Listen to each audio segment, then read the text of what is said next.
যদি তুমি কোনো মেয়েকে দেখে মানসিক শান্তি খুঁজে পাও, দ্যাটস এনাফ ফর ইউ। এটা নিয়ে দেখলাম অনেক ভুল বুঝাবুঝি হয়েছে, একটা মিসআন্ডারস্ট্যান্ডিং হয়েছে, একটা মিসকনসেপশন তৈরি হয়েছে। ছেলে এবং মেয়ে একসঙ্গে আছে বলেই মনে হয় একটু মারামারিটা বেশি হয়েছে। আই থিঙ্ক দ্যাট এটা এমন না যে আমি আসিফ হুজুর গিয়েছি, সবাইকে বসিয়েছি, ডানে মেয়েরা বসেন বামে ছেলেরা বসেন।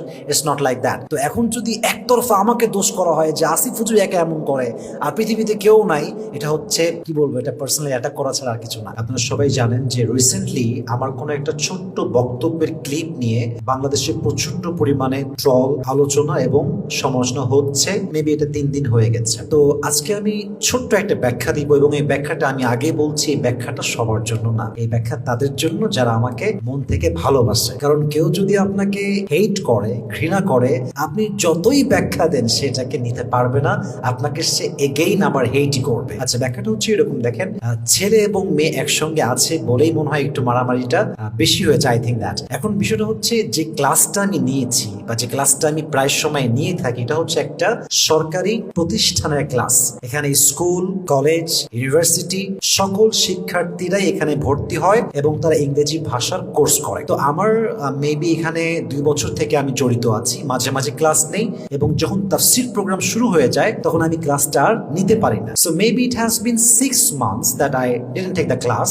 তো স্যার যিনি আছেন, ক্লাসের যিনি স্যার, তো আমাকে তিনি ফোন দিয়ে বললেন, ভাইজান অনেক দিন হয়ে গেল আপনি আসেন না, ক্লাস দেন না, বক্তব্য দেন না, তো আপনি ক্লাসটা নেওয়া শুরু করুন, আস্তে আস্তে যখন পারা যায় ক্লাস নেবেন। তো ক্লাসের পরে একটা ইফতার পার্টি ছিল আমাদের, সেখানে আমি বক্তব্য দিয়েছি। মেবি ওটা একটু বেশি ভাইরাল হয়েছে। এক পাশে ছেলে আর এক পাশে মেয়ে। দেখেন, ছেলে এবং মেয়ে যে একসঙ্গে আছে এটা আমার হাতে না, it is totally out of my capacity. For example, আপনি একজন টিচার, আপনাকে একজন ইনভাইট করা হলো কলেজে। তো কলেজে তো স্বাভাবিক এইটা যে এক পাশে ছেলে থাকবে, এক পাশে মেয়ে থাকবে। এখন আপনি টিচার, আপনি বাধ্য বক্তব্য দেওয়ার জন্য। তো আমি সেখানে গিয়েছি, সেখানে আমার বাধ্যতা এটা, ওখানে সবসময় এভাবেই ক্লাস হয়। এটা অনেক আগের প্রতিষ্ঠান, এটা তো সরকারি জায়গা। এখন আমি কি একাই ছেলে মেয়ে নিয়ে বক্তব্য দেই? তা কিন্তু না। আপনি দেখেন, যত ইসলামিক লেকচারার আছে যারা পুরো পৃথিবী কাজ করছে, for example doctor Zakir Naik, he is working for Islam all over the world, মাশাআল্লাহ, পুরো বিশ্ব যে কাজ করছে ইসলামের জন্য।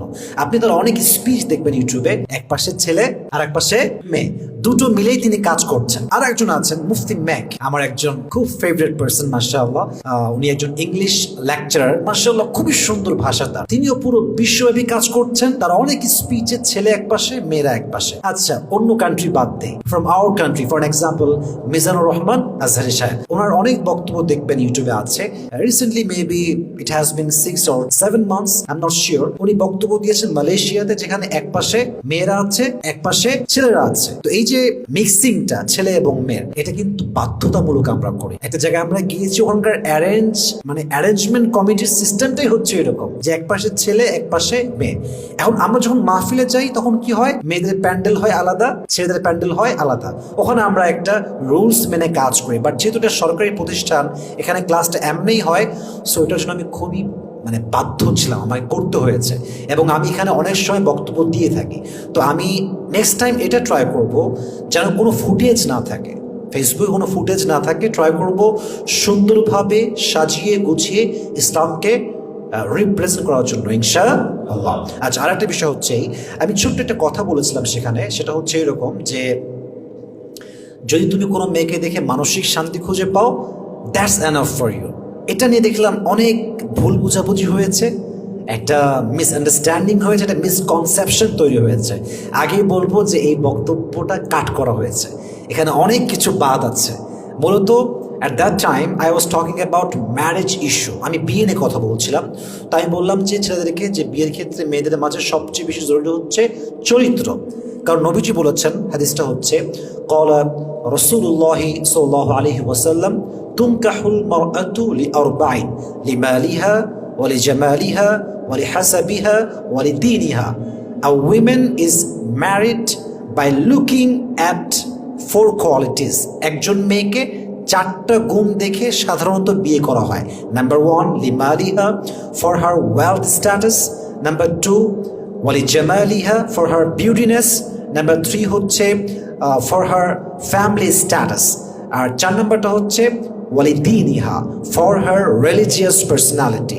একটা হচ্ছে তার পারিবারিক যেই ধন সম্পত্তি দেখা, 2 হচ্ছে তার পারিবারিক যেই শিক্ষা এটা দেখা, 3 নাম্বার হচ্ছে তার সৌন্দর্য দেখা, 4 নাম্বার হচ্ছে তার চরিত্র দেখা।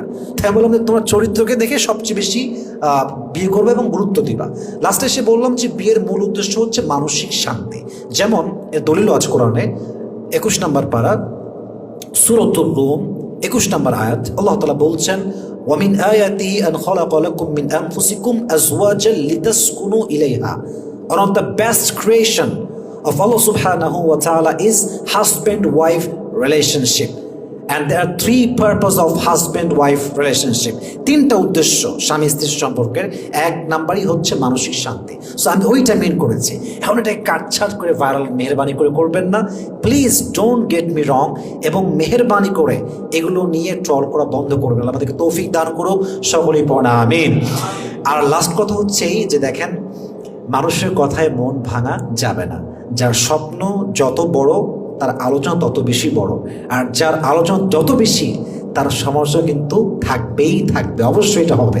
এখন কথা হচ্ছে, লাস্ট কথা এটা আমার, এটা বলে আমি শেষ করতে চাই, আমি কোনো দলের লোক না, আমি ইন্ডিভিজুয়ালি কাজ করছি, আমি সবাইকে ভালোবাসি, আমি একজন মধ্যমপন্থী মানুষ, আমি একজন মধ্যমপন্থী মুসলমান, আমার কোনো দলের ব্যানার নাই। আর সবচেয়ে বড় বিষয়টা হচ্ছে আমি প্রত্যেকটা প্রোগ্রাম করি, আমি সুন্নি মহাসম্মেলন করি, আমি আহলে হাদিসের মাহফিল করেছি, আমি কোনো ভেদাভেদ করি না, আমি সব প্রোগ্রামই করেছি আল্লাহর রহমতে। অতএব আমাকে কোনো দলে ভাগ করবেন না।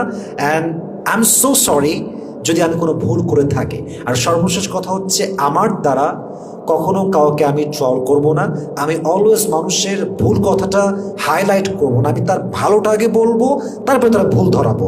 যদি আমার কোনো গুণ থাকে আপনি গুণটাও বলেন, খারাপটাও বলেন, তাহলে মানুষ কি করবে, পজিটিভলি নেওয়ার ট্রাই করবে ইনশাআল্লাহ।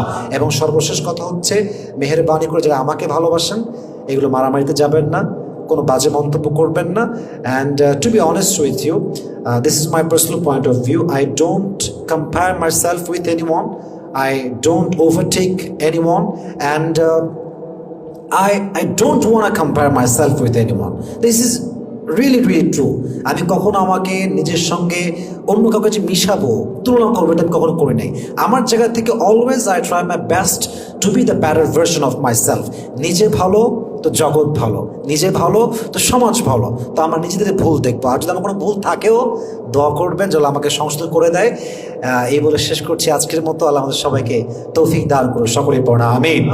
এবং সকলকে ভালোবাসার একটা হৃদয় দান করুন, সকলে পড়া আমিন।